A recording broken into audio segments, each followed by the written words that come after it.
मुख में पदार्थ डालते हैं ये तो आहार होता ही है, साथ ही हम जो आंखों से देखते हैं, जो कानों से सुनते हैं, वो भी आहार होता है। और इन सब का प्रभाव हमारे चित्त पर पड़ता है। कहते हैं महर्षि चरक एक बार अपने शिष्यों से प्रश्न करने लगे,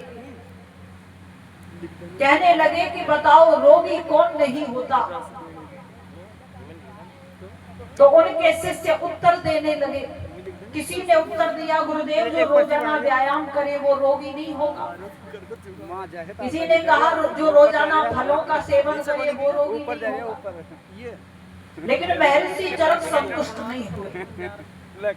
तब उन्होंने बताया जो व्यक्ति 3 चीजों को ध्यान में रख करके आहार ग्रहण करता है वो कभी भी रोगी नहीं होता। और वो 3 बातें उन्होंने कही। सबसे पहली बात हित भोग। हम कोई भी पदार्थ जब ग्रहण कर रहे हैं, जब कोई भी आहार हम ग्रहण कर रहे हैं तो ये देख लें कि ये हमारे लिए हितकारी होगा या नहीं होगा। अगर हितकारी है तो उस पदार्थ को ग्रहण कर लो, और हितकारी नहीं है तो उस पदार्थ को ग्रहण करना नहीं चाहिए।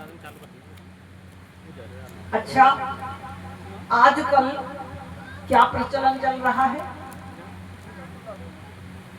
जो तंबाकू खाने वाले व्यक्ति हैं, शराब पीने वाले, सिगरेट पीने वाले, बीड़ी पीने वाले, उन पर तो साफ साफ लिखा होता है तंबाकू खाना स्वास्थ्य के लिए हानिकारक है, बीड़ी पीना स्वास्थ्य के लिए हानिकारक है।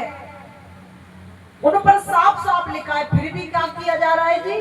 फिर भी लोग डाल रहे हैं। ये अभक्ष्य है, ये खाने योग्य नहीं है।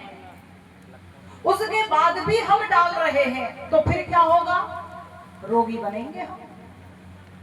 और हमारी जो इंद्रियां है ना, सप्त विषय प्रतिहिता शरीरे, कहा है हमारे इस शरीर में परमात्मा ने ऋषि बिठा ले। ऋषि कहते रिसर्च करता।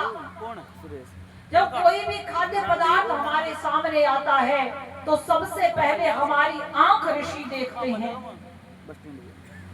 कई बार तो माताएं कहती हैं कि इस सब्जी का कलर बता रहा है, सब्जी बहुत अच्छी है। कई बार कोई चीज देखने में सुंदर लगती है, आंख पास कर देती है कि अच्छी है। उसके बाद हाथ रूपी ऋषि चलते उस भोजन को टटोलते हैं। हाथ रूपी ऋषि उसे लेते हैं और जैसे ही मुख में डालने के लिए होते हैं तो नासिका ऋषि बैठा होता है यहाँ। अगर भोजन में बदबू हो, बासी हो, तो हाथ को पता नहीं चलता। कौन बताता है? नासिका ऋषि बताता है ये तो बासी है। मान लीजिए भोजन ताजा है, नासिका ऋषि ने पास कर दिया, लेकिन उस ग्रास के साथ कोई कंकड़, कोई पत्थर चला गया जो न तो हाथ को दिखाई दिया न नासिका को पता चला, तो अंदर दांत ऋषि तुरंत बताएंगे अंदर कंकड़ चला गया। फिर जिह्वा ऋषि तुरंत खोज शुरू करता है कंकड़ की, और कंकड़ को लाकर के बाहर डाल देता है। गलत चीज को जब आप छोटे से बच्चे को पहली बार दूध पिलाते हो, जब आप छोटे से बच्चे को रोटी खिलाते हो, फल खिलाते हो, तो वो बेचैन नहीं होता। लेकिन 20 वर्ष के भी बच्चे को या 40 साल के व्यक्ति को भी जब पहली बार शराब पिलाई जाए, जब पहली बार बीड़ी पिलाई जाए, सिगरेट पिलाई जाए, तो वो बेचैन होता है और कहता है भाई मेरे से नहीं पी जा रही है। तो पता साथी क्या कहते हैं? 1-2 बार परेशान करेगी फिर तू आनंद देने लगे।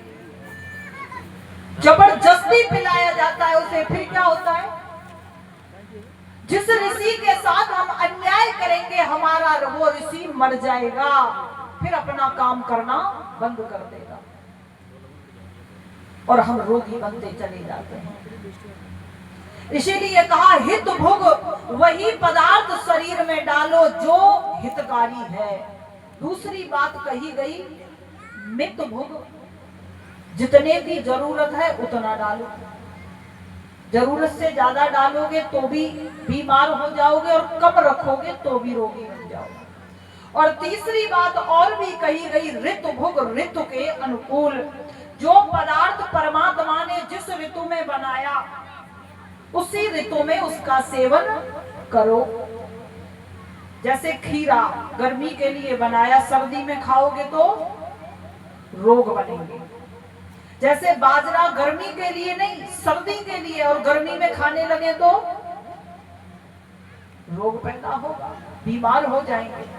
ऐसे बहुत सी चीजें हैं, लेकिन आजकल तो यही प्रचलन है, कोई पदार्थ पैदा किसी ऋतु में हो रहा है उसे कोल्डों में जमा कर देते हैं लोग, जब मन हो जब भाव बढ़िया हो तब निकालते हैं, फिर उस खाद्य पदार्थ के सारे पोषक तत्व नष्ट हो जाते हैं, फिर वो हमारे शरीर में जाकर के लाभ नहीं उल्टा नुकसान करता है।